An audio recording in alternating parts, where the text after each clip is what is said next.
नमस्कार, आप देख रहे हैं रिपब्लिक हिंदुस्तान न्यूज। आनंद सक्सेना के साथ। उत्तर प्रदेश जनपद बलिया से संवाददाता सुनील यादव की खास खबर। बीजेपी के लोग भगवा वेश में आतंकवादी भाषा बोलते हैं, उन्हें मैं आतंकवादी ही कहूंगा, ये कहा गया सपा नेता स्वामी प्रसाद मौर्य के द्वारा। आपको बता दें, जहां पहुंचे सपा नेता स्वामी प्रसाद मौर्य ने कहा कि भगवा वेश में आतंकी भाषा बोलने वाले लोग आतंकवादी हैं, मैं उन्हें आतंकवादी ही कहूंगा। स्वामी प्रसाद मौर्य ने कहा कि हिंदू महासभा की विचारधारा आजादी के पहले से ही राष्ट्र विरोधी रही है। उन्होंने कहा कि हिंदू महासभा की विचारधारा के चलते ही देश का विभाजन हुआ। उन्होंने कहा कि जिन्ना देश के बंटवारे के लिए जिम्मेदार नहीं है, देश के बंटवारे के लिए हिंदू महासभा जिम्मेदार है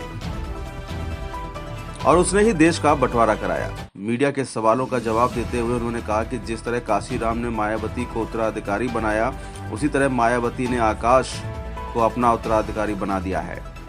स्वामी प्रसाद मौर्य बलिया के रसड़ा क्षेत्र में बौद्ध सम्मेलन में शिरकत करने पहुंचे थे। फिलहाल आप सुरक्षित रहिए और जुड़े रहिए रिपब्लिक हिंदुस्तान से। नमस्कार। कुछ लोग हिंदू धर्म को मानते हैं, कुछ लोग सिख धर्म को मानते हैं, कुछ इस्लाम को मानते हैं। आखिर बार बार आप हिंदू धर्म को टारगेट क्यों करते हैं? मैंने किसी धर्म का नाम नहीं लिया, किसी वर्ग का विशेष का नाम नहीं लिया। ये शब्द आपका है। अभी आपने कहा कि 97% लोगों के ऊपर राज करना चाहते हैं 3%। तो 97% के ऊपर अपनी धार्मिक वृत्तियों को थोपने वाले वो कौन लोग हैं? वो 3% कौन लोग हैं? खोजिए, आप खोजिए इसे। अयोध्या में राम मंदिर की जो प्राण प्रतिष्ठा होने वाली है, हाँ जी, क्या आप उस प्राण प्रतिष्ठा में आप शामिल होंगे? अयोध्या जाएंगे? वहाँ तो बुलाया जाएगा, जो जिसको बुलाया जा रहा हो जाएगा। आपको नहीं बुलाया है? आप आमंत्रण भिजवाइए, विचार करेंगे। ये विचार करेंगे या जाएंगे सर? ना, अभी जो आमंत्रण आया ना, हम कैसे कहते जाएंगे। सर, एक तरह जिस तरह से मायावती जी ने जिस तरह से एक बड़ा फैसला लिया है और अपने भतीजों को उत्तराधिकारी घोषित किया है, हाँ, तो जो सक्रिय राजनीति से मायावती अपने आप को दूरी बना रही है, इसको कैसे देखते हैं आप? क्या वजह है मायावती को सक्रिय राजनीति से दूरी होने की? इसका उत्तर तो बेहतर हमारे ख्याल में सुश्री बहन मायावती दे पाएंगे। नहीं, आप काफ़ी करीब रहे हैं मायावती जी के, काफ़ी करीब रहे में हैं था जी, लेकिन चूंकि बहन जी तो वही कर रही जो उनके साथ हुआ था। मानवर काशीराम जी ने उनको उत्तराधिकारी बनाया, तो उन्होंने आकाश जी को उत्तराधिकारी बना दिया, तो उसमें मैं कोई टिप्पणी नहीं करना चाहता। काशीराम जी ने अपने परिवार के सदस्य को नहीं बनाया था सर। परिवार सदस्य को नहीं बनाया था, लेकिन इन्होंने अपने परिवार के सदस्य को सही है, लेकिन फिर भी किया है जी। फिर भी चूंकि वो पार्टी की राष्ट्रीय अध्यक्ष हैं, वो क्या निर्णय लेती हैं क्या नहीं लेती हैं, उसमें मेरा निर्णय और मेरा सुझाव शामिल नहीं है। इसलिए जैसे आप वैसे मैं।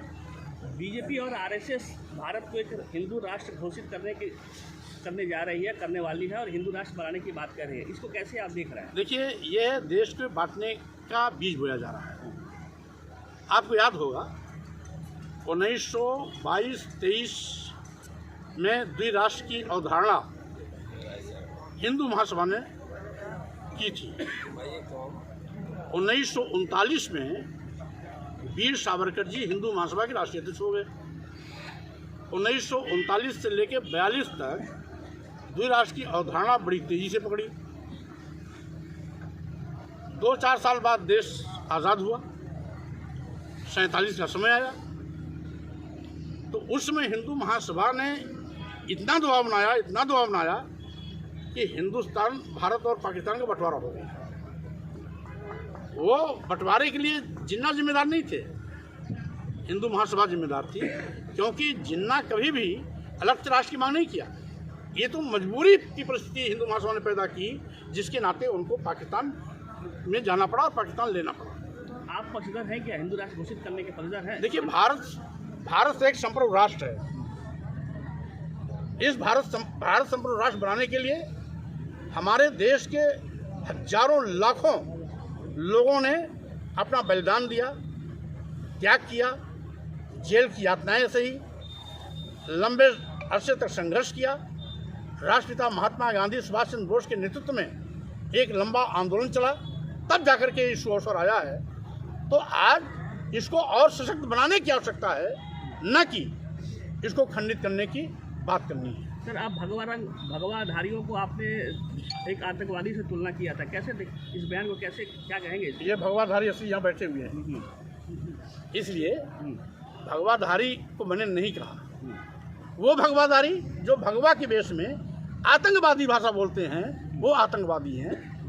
भगवा रंग वाले तो हमारे यहाँ ही बैठे हुए हैं, हमारे भंते लोग भगवाधारी हैं। इसलिए भगवा का सम्मान है, लेकिन भगवा के वेश में जो आतंकवादी भाषा बोलते हैं कौन वो लोग? जो स्वामी प्रसाद मौर्य का सर कलम करने की बात करते हैं, तो वो लोग हैं जो स्वामी प्रसाद मौर्य को गोली मारने की बात करते हैं, जो स्वामी प्रसाद मौर्य का सर कलम करने के लिए तलवार खरीद के हवा में लहराते हैं, जो स्वामी प्रसाद मौर्य की जीभ काटने की बात करते हैं, जो स्वामी प्रसाद मौर्य का हाथ और कान नाक काटने की बात करते हैं, जो स्वामी प्रसाद मौर्य के लिए 51 करोड़ रुपए देने की घोषणा करते हैं, ऐसे आतंकवादियों को हमने आतंकवादी कहा था, आज भी कह रहा हूँ।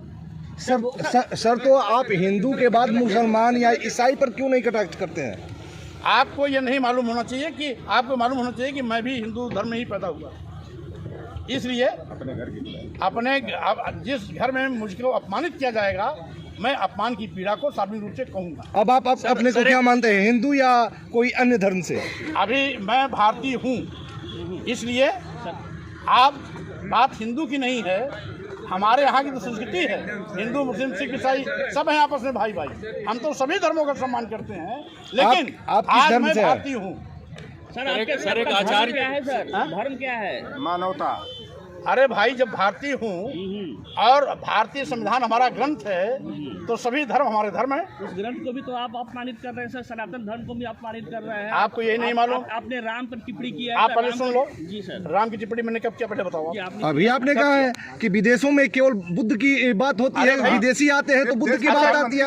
ये राम की धरती पर बुद्ध बाद में आए कि राम बाद में आए? आप ये मोदी जी से पूछिए, मोदी जी अमेरिका में भाषण दे के आए हैं। मन से आप बोल रहे हैं सर, ये राम की धरती है या बुद्ध की धरती है? पूछिए ना, मोदी जी वहाँ अमेरिका में बोल के आए हैं कि मैं भारत भूमि से आया हूँ जहाँ बुद्ध है, मैं बुद्ध की भारत भूमि से आया हूँ जहाँ बुद्ध है वहाँ युद्ध नहीं, तो जाके मोदी जी से पूछिए। हर हिंदुस्तान हर हिंदुस्तानी की खबर डाउनलोड करने के लिए सर्च करें आर हिंदुस्तान प्ले स्टोर पर।